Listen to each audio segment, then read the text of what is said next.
Nem os maiores bilionários deste planeta puderam comprar um segundo a mais do seu tempo de vida aqui na Terra. Nem os bilionários. Nenhum deles. O nosso tempo está contado.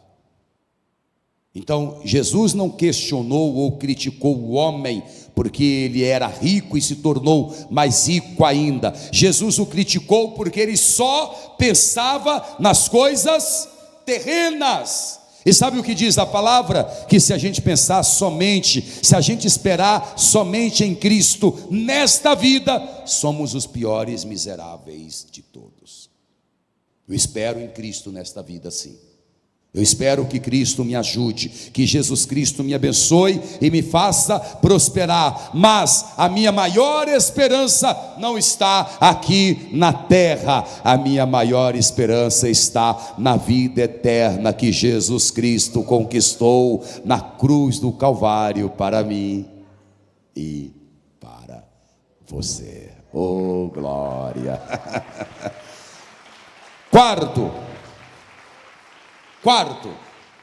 Quinto, né? Há os que parecem não se preocupar, mas se preocupam.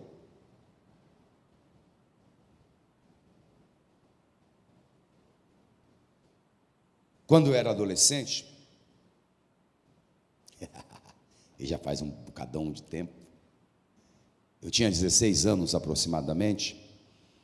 Eu sou de 76, né? Então eu peguei aquela época toda que tinha propaganda de cigarro na televisão, onde os políticos estavam tentando liberar a maconha.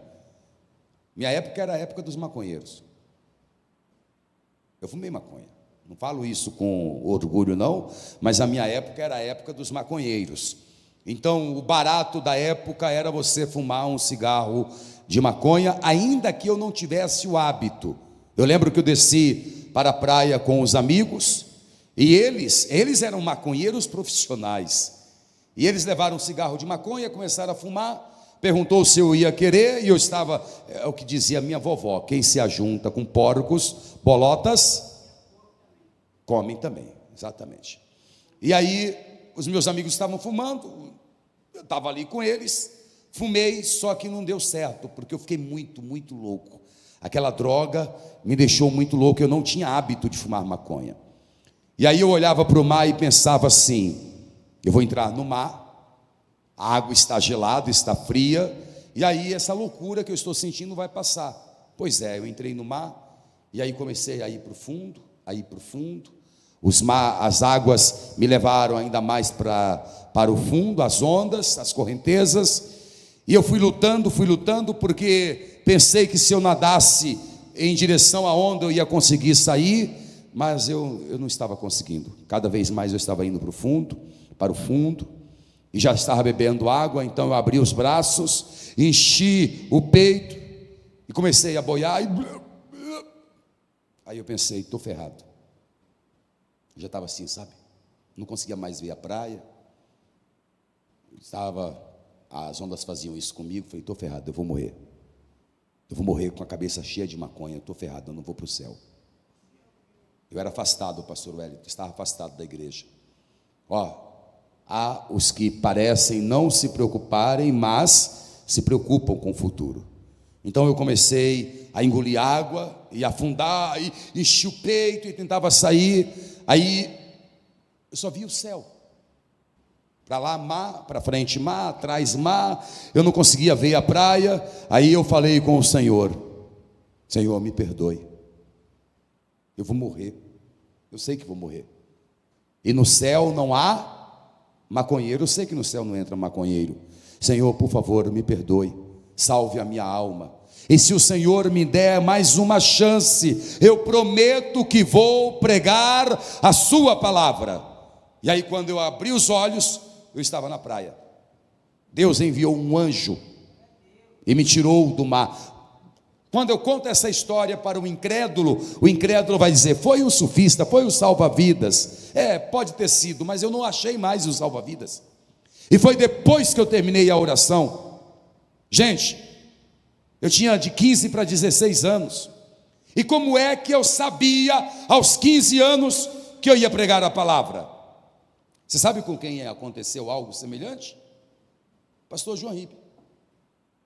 Lá no ano de 2007, pastora Graça, eu era pastor no estado do Rio de Janeiro, e era uma época de muito calor. O pastor João Ribe foi pregar na Vila da Penha, lá na sede estadual, comigo, e ele ficou 2 dias no Rio de Janeiro. Falou: quer saber de uma coisa? Eu vou para a praia. Atenção, pastores, praia não é lugar de pastor, a gente só se ferra na praia.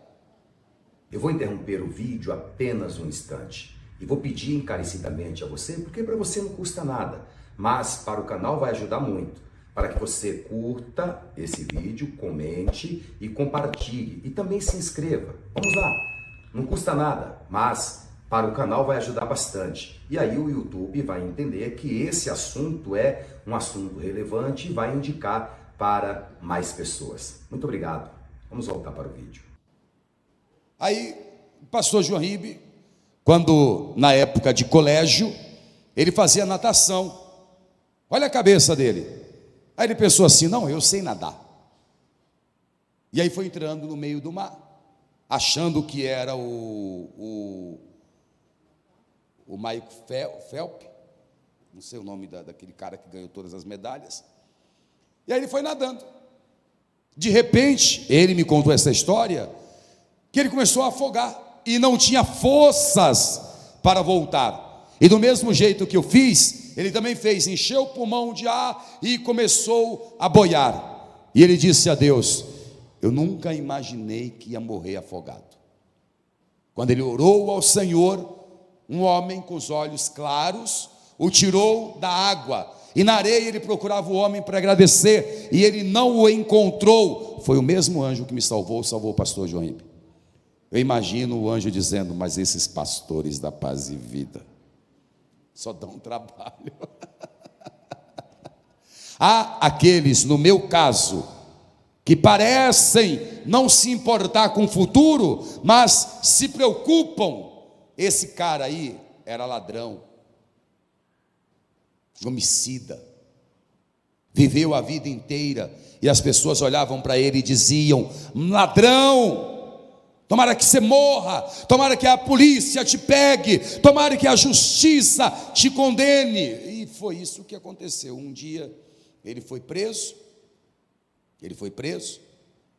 julgado, condenado, e como ele era aquele ladrão homicida que estava sempre aprontando, e no país havia pena de morte, ele foi condenado à morte e a sentença foi executada.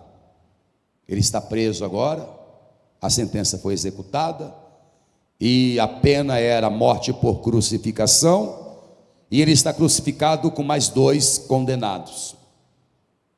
O que está ao outro lado da cruz, ao lado esquerdo, começa a zombar do que está no meio, e ele diz assim: tu não és o Cristo? Eu ouvi falar de ti na cadeia, não fizestes milagres, não salvastes a muita gente.